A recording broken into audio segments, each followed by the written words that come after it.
네, 기술적 분석입니다. 자, 시장 상황 빠르게 말씀드리는 시간 가져보도록 하겠습니다. 자, 어제 나스닥 같은 경우 1% 정도 하락이 나왔어요. 자, 연이틀 한 1% 정도의 하락이 지금 나온 상황인데, 뭐 단기적으로 수익 실현 타이밍이고 어쨌든 상방 추세선에 맞닿을 거라고 말씀은 드렸었죠. 그쵸? 자, 그래서 뭐 이득 실현을 하실 분들은 하시는 거지만 저는 뭐 중장기적으로 보시는 분들은 홀딩을 해도 좋을 것 같다고 말씀을 드렸었어요. 뭐 다양한 시나리오를 말씀을 드리지만 결과적으로 저는 1월 7일부터 계속해서 매수를 말씀을 드렸었고 연말에도 매수를 좀 강조를 드렸었습니다. 자, 그 이유에 대해서 한번 말씀을 드리자면 어쨌든 이때 매수를 하신 분들은 지금 수익 실현을 할 수 있는 타이밍이셨을 거고 그게 아니라 조금 장기적으로 가져가실 분들은 뭐 지금 뭐 굳이 매도를 안 하셔도 되겠죠. 자, 시장이 어쨌든 불안할 때는 우리가 당연히 매도를 해야겠지만 그렇지 않은 상황에서 지레 겁을 먹을 필요는 없다고 생각을 해요. 자, 이전에 항상 강조드렸던 저는 지표는 결과적으로는 채권 수익률입니다. 자, 채권 수익률이 올해 들어서 이제 작년 연말부터 시작해서 엄청난 상승 파동을 만들어내면서 올라왔어요. 그쵸? 보시는 것처럼. 자, 이 시기 동안에 주식시장이 어떻게 됐어요? 채권 시장이 주식에 어느 정도는 선행을 하기 때문에 주식시장이 서서히 연말부터 21년 연말부터 상승이 이렇게 둔화가 되더니 결국 이 흐름에 역행하는 반대 방향으로 하방을 강하게 그렸던 게 2022년이었죠. 그쵸? 금리 인상의 영향이 분명히 있었던 부분이고 자, 그런데 지금 어떻게 되고 있냐면 11월부터는 그것이 피크를 어느 정도 찍고 추세가 하방으로 전환이 되는 모습이에요. 자, 그렇다면 채권 시장이 어느 정도 주식 시장에 선행한다고 생각을 했을 때 주식 시장도 안정될 수 있는 어떤 한 가지 요인이 될 수가 있다는 겁니다. 자, 채권 시장이 이렇게 안정되는 흐름이 나온 게 이제 11월쯤이라고 말씀을 드렸어요. 자, 그렇다면 실제 이것이 나스닥에서는 어떤 식으로 작용을 했냐면 자, 강한 추세의 하락을 마무리한 게 그 즈음이에요. 자, 10월쯤부터 마지막으로 하방을 한번 찍고 난 뒤로는 한 번도 하방으로 무너져 내린 적이 없습니다. 그 이전에는 어떻게 됐냐면 무너져 내리고 또 무너져 내리는 방향으로 반복이 돼 왔다면 11월 이후 채권 시장이 어느 정도 안정을 만들어낸 이후부터는 시장 자체의 하방이 유지가 되고 있는 상황이라는 거예요. 그러면 우리가 우려해야 되는 것은 바로 다시 채권이 튀어 올라서 어느 정도 주식시장이 하방 붕괴가 나온다면 큰 폭의 하락이 나올 수가 있겠죠. 그런데 지금 채권 시장을 제가 볼 때는 추세 전환 자체가 하방으로 향하고 있는 모습이에요. 자, 특히나 그걸 어디서 알 수가 있냐면 자, 10년물 수익률을 본다면 어느 정도 파악이 되겠죠. 자, 계속해서 상방 추세를 만들어 오던 채권 수익률이 지금 하방 추세로 변경되는 초입에 있습니다. 자, 물론 이것이 이렇게 가다가 다시 올라가기 시작한다면 혹시 뭐 4%를 넘어서 이런 식으로 올라간다면 2002년 때 닷컴 버블, 뭐 2008년 때처럼 어떻게 추가적으로 무너졌던 시장이 살짝 올라가다가 더 크게 무너지는 이러한 타이밍이 올 수가 있겠죠. 그러면 제가 계속해서 드리는 말씀은 그럼 그때 가서 포지션을 정리하라는 얘기입니다. 그러니까 굳이 우리가 이러한 것이 올 거라는 생각 때문에 어떠한 매수 매도도 하지 못하고 매일 2, 3% 변동 나오는 지수 따라서 그쵸? 뭐 3배 레버리지 사고 팔고 수수료만 계속 버리고 그쵸?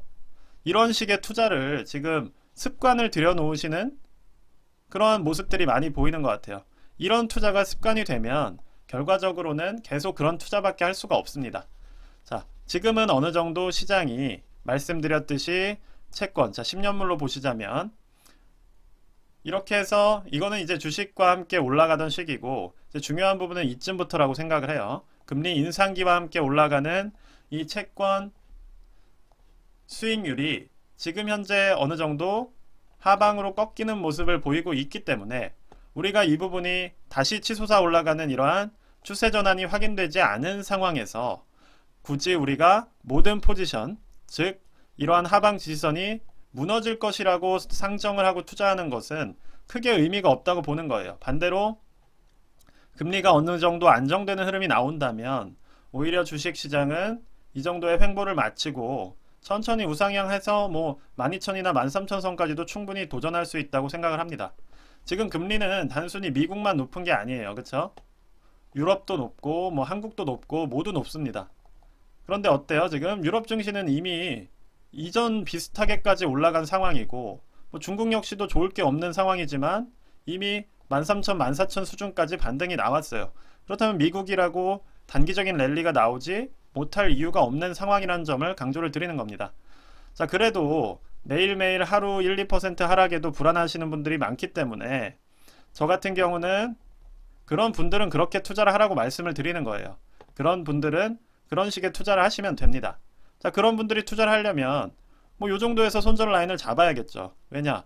여기까지 떨어지면 또 불안하시면서 더 아파하거나 아니면 괴로워하실 수 있기 때문에 저 같은 경우는 홀딩 하다가 만약에 하방이 무너지더라도 그냥 여기서 손절을 치겠지만 그 부분이 힘든 분들은 뭐 예를 들어서 120분봉상의 저항 라인인 뭐 이러한 이렇게 추세 라인을 잡아서 상승을 염두에 두고 있다면 1700선 정도에서 손절을 치시는 그런 식의 전략을 가져가는 게 맞다는 겁니다. 자, 지금은 그래서 결론적으로 말씀을 드리면 제가 12월부터 어느 정도 안정된 시장 흐름을 강조를 드렸던 부분은 채권 시장이 안정됐기 때문이고, 자, 잠깐 반등이 나올 때 조심하라고 강조를 드렸었죠. 그쵸? 강조를 드렸던 이유는 자, 이때 채권 시장이 다시 반등하려는 추세 전환이 나왔는데 이게 길게 가지 못하면서 추세가 꺾였어요. 자, 꺾인 게 확인된 시점부터가 올해입니다. 그쵸? 그래서 올해 초부터 저는 매수를 말씀을 드린 거예요. 뭐 말을 바꾼다거나 그런 게 아니라 그냥 흐름대로 강조를 드린 겁니다. 다만 반대쪽으로 불안해 하시는 분들 혹은 투자 방식이 다른 분들은 각각의 시나리오를 세워드린 거에 각각의 시나리오를 말씀을 드린 거고 그 시나리오에 따라서 각각의 스타일대로 대응을 하시면 될 것 같아요. 이제는 뭐 그런 부분은 또 따로 말씀을 드리지 않을 생각입니다. 그냥 제가 생각하는 부분만 말씀을 드리자면 자, 결론적으로 채권 시장은 아직도 안정되는 흐름으로 가고 있어요. 뭐 딱히 튀어오르거나 방향 전환이 나온 상황은 아닙니다. 자, 2년물 역시도 아직은 하방으로 계속 지지가 나오고 있고 추세 자체도 이렇게 흘러내리는 모습이에요. 만약에 이게 이제 4%가 무너져서 3%대까지 간다면 시장은 반등이 나올 수가 있습니다. 자, 특히나 이제 반도체 같은 경우는 어느 정도 정배열까지 구간을 만들었기 때문에 자, 나스닥이랑은 또 좀 다르죠. 자, 나스닥 같은 경우는 하방 지지만 해왔던 상황이라면 자, 반도체 같은 경우는 정배열을 만들었기 때문에 저 같은 경우는 자, 1월 초에 반도체 개별주에 지금 투자를 한 상황이고 수익을 잘 보고 있습니다. 자, 그렇다면 이거를 매도를 할 것인가 고민이겠죠. 그쵸? 매도를 할 수도 있을 것이고 매도를 하지 않을 수도 있을 텐데 뭐 단기적으로 수익을 확보하고 싶다면 어제 매도를 말씀드렸듯이 했을 테지만 일단은 홀딩을 할 생각입니다. 왜냐? 추세가 그냥 이어지는지를 보고 싶어요. 계속 사고 팔고가 습관이 되면 저한테 제 투자 커리어에도 안 좋을 거라는 걸 알기 때문에 일단은 방향 전환이 나왔고 채권의 방향 전환이 나오지 않는다면 채권이 안정적인 흐름으로 간다면 지켜보겠다고 말씀을 드리는 겁니다. 자, 그래서 만약에 채권 시장이 안정이 된다면 자, 여기서 이러한 흐름이 아니라 어느 정도 지지하면서 올라가는 흐름을 만들어낼 수 있는 상황이라고 판단을 하는 겁니다. 자, 그래서 여러분들께서도 다양한 시나리오들이 있어요. 다만 그거는 자신의 투자 성향에 맞게 결정을 해주시면 되는 거예요. 지금은 나스닥이 어쨌든 상방 추세에 닿았고 그렇다고 진폭 자체가 크지 않기 때문에 낙폭이 이만큼이나 크진 않을 확률이 높아요. 자, 이전처럼 무너질 거라고 생각하시는 분들이 있겠지만 이미 11월부터 채권 시장이 안정되면서 하방 지지도 상당히 탄탄한 상황이어서 어떠한 포지셔닝을 강하게 말할 만한 어떠한 근거가 별로 없다고 생각을 합니다. 저 같은 경우는 강하게 항상 얘기해왔어요. 많은 분들은 뭐 모르겠지만 제가 유튜브를 거의 처음 시작할 때 제목이 어떤 거였냐면 미국 주식 장투하면 쪽박차는 이유였어요. 자, 아무도 그런 얘기 안 했습니다. 이런 얘기를 왜 드렸냐면 추세가 꺾였고 금리가 올라가는데 모든 유튜브나 전문가들은 기회라는 얘기만 하고 있었습니다. 줍줍 뭐 기회 그런 걸 보면서 지금까지 왔지만 막상 지금은 채권 시장이 안정되고 있고 그리고 하방에서 지지가 나오고 있는 상황인데 제가 굳이 불안을 조장할 이유가 없습니다. 그냥 지금은 좋은 종목들 찾아서 조금씩 주워가시는 지금이야말로 그러한 시기인 거고, 만약에 아까 말씀드렸듯이 채권이 이 하방을 마치고 장기물부터 뛰어오르기 시작한다면, 이런 식으로, 그쵸? 방향전환이 추세를 뚫고 나오기 시작한다면 이때는 조심해야겠죠. 이때는 포지션을 정리하시면 되는 겁니다.